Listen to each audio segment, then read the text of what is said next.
Updates చూస్తే సిద్దిపేట జిల్లా అక్కన్నపేట మండలం మైసమ్మవాగు తండాలో ప్రభుత్వ ప్రాథమిక పాఠశాలలో ముగ్గురే విద్యార్థులు ఉన్నారు. ముగ్గురికి ఒక టీచర్ ప్రతిరోజు విద్యను బోధిస్తున్నారు. ఈ తండాలోని ఈ పాఠశాలలో గతంలో 20 మంది ఉన్న స్టూడెంట్స్ ఇప్పుడు ఉపాధ్యాయులు లేకపోవడంతో విద్యార్థులను ఇతర స్కూళ్లకు పంపుతున్నామంటూ తల్లిదండ్రులు ఆవేదన వ్యక్తం చేస్తున్నారు. మండలపడిలో విద్యార్థులు ఎక్కువగా ఉన్న చోట ఉపాధ్యాయులు తక్కువగా ఉండటం, మరి ఉపాధ్యాయులు తక్కువగా ఉన్న చోట విద్యార్థులు ఉండకపోవటం, ఇలా అక్కడక్కడ స్కూళ్లలో ఇదే పరిస్థితి కనపడుతుందని విద్యార్థుల తల్లిదండ్రులు అంటున్నారు. ఇంకా ఉపాధ్యాయులను ఈ పాఠశాలకు పంపిస్తే మా తండాలో ఉన్న విద్యార్థులందరినీ ఇదే పాఠశాలకు పంపిస్తామని అధికారులకు ప్రజలు విజ్ఞప్తి చేశారు. చాలా మంది విద్యార్థులు చదువుకొని ఉన్నత స్థాయికి వెళ్ళారు.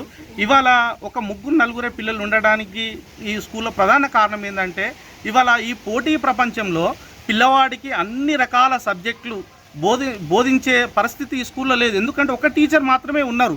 ఒక టీచర్ ఉన్నప్పుడు ముగ్గురు నలుగురు పిల్లలే ఉన్నారు. అది కూడా పాపం వాళ్ళు ప్రైవేట్ స్కూళ్ళలో ఫీజులో, వేరే స్కూళ్ళలో ఫీజులు కట్టుకునే వాళ్ళు మాత్రమే ఉన్నారు. అయితే మా అందరి పిల్లల్ని కూడా ఇక్కడ చేర్పించి మేము కూడా ఇక్కడ విద్య నేర్పిద్దామని మా ఉద్దేశం ఉన్నది, మా పిల్లల్ని కూడా. కాకపోతే స్కూల్లో ఒక టీచర్ ఉన్నప్పుడు మరి అన్ని రకాల సబ్జెక్టులు బోధించలేరనే ఉద్దేశంతో మేము పిల్లల తల్లిదండ్రులైన మేము ఈ పోటీ ప్రపంచంలో ఈ పిల్లలు తట్టుకోవాలనే ఉద్దేశంగానే మేము బయటికి పంపిస్తున్నాము. మాకు బయటికి పంపించి ఫీజు కట్టేంత స్తోమత లేనప్పటికీ, మాకు ఆర్థిక భారం అయినప్పటికీ కూడా పంపిస్తున్నాం. ఒకవేళ గవర్నమెంటు ఈ స్కూళ్ళ పైన ఒక కమిటీ వేసి ముగ్గురు నలుగురు టీచర్లను ప్రొవైడ్ చేసినట్లయితే మా పిల్లలను కూడా మేము అందరం ఇక్కడనే చదివించుకుంటాం. దీని స్ట్రెంత్ కూడా 20-30 స్టూడెంట్స్ ఉండేటట్టు కూడా పెంచుతాం. మేము అందరం ప్రైవేట్ స్కూల్కి పంపించకుండా గవర్నమెంట్ స్కూల్కి పంపిస్తాం. అన్ని సబ్జెక్టులు గవర్నమెంట్ బోధించేటట్టు టీచర్లను ప్రొవైడ్ చేసినట్లయితే మేము ఖచ్చితంగా మా పిల్లల్ని ఇదే గవర్నమెంట్ పాఠశాలలో చదివిస్తాము. ఈ స్కూళ్ళని మేము కాపాడుకుంటాం. మొన్నటి టీచర్ల ట్రాన్స్ఫామ్లో ఈ మేడంకు వేరే చోటికి ట్రాన్స్ఫర్ కాగా కొంతమంది విద్యార్థులు వేరే ప్రభుత్వ పాఠశాలకు తల్లిదండ్రులు పంపిస్తున్నారని తెలిపారు. ఈ టీచర్ వేరే ఊరుకు బదిలీ కాగా ఈ పాఠశాలకు రావాల్సిన ఏ ఒక్క ఉపాధ్యాయుడు కూడా పోస్టింగ్ పెట్టుకోలేదని అంటున్నారు. ఈ టీచర్ రిలీవ్ కాకపోవడంతో అక్కడే ఉన్న ముగ్గురు విద్యార్థులకు పాఠాలు బోధిస్తున్నారని తెలిపారు.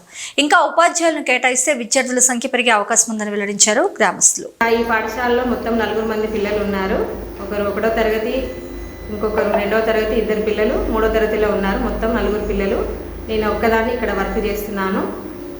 అయితే ఈ పాఠశాల గత 7 సంవత్సరాల క్రితం కుందవనపల్లి పాఠశాలలో క్లబ్ అయి 7 సంవత్సరాలు నిర్వహించడం జరిగింది. అప్పుడు స్ట్రెంత్ 20 దాకా ఉండేది. కానీ లాస్ట్ ఇయర్ ఈ పాఠశాలను గ్రామ పంచాయతీ కావడం వల్ల ఇక్కడికి తీసుకురావడం జరిగింది. గత సంవత్సరం కూడా 11 మంది పిల్లలతో పాఠశాల విజయవంతంగా నడిచింది. కానీ ఆ 11 మంది పిల్లలలో 4గురికి గురుకుల పాఠశాలలో సీట్ రావడం జరిగింది, ఒకరికి నవోదయ సీట్ రావడం జరిగింది. ఈ సంవత్సరం మాత్రం 4 మంది పిల్లలే ఉన్నారు. నేను కూడా ఇక్కడ 2015వ సంవత్సరం నుంచి ఈ పాఠశాలలో పనిచేస్తున్నాను. నాకు ఈ మొన్న జరిగిన బదిలీలలో హుస్నాబాద్ మండలి కావడం జరిగింది. కానీ ఇది మారుమూల ఒక తండా ప్రాంతం కావడంతో ఈ పాఠశాలను ఎవరు కూడా కోరుకోలేదు. అందువల్ల నాకు రిలీవర్ రాకపోవడంతో నేను ఇదే పాఠశాలలో తిరిగి విధులు నిర్వహిస్తున్నాను. నాకు కూడా 10 సంవత్సరాల సేవాకాలం ఇంత మారుమూల ప్రాంతంలో చేసినందుకు దగ్గరగా వెళ్ళాలనే ఆశ ఉంది. కానీ రిలీవర్ లేకపోవడంతో నేను ఇక్కడే ఉండిపోవడం జరిగింది.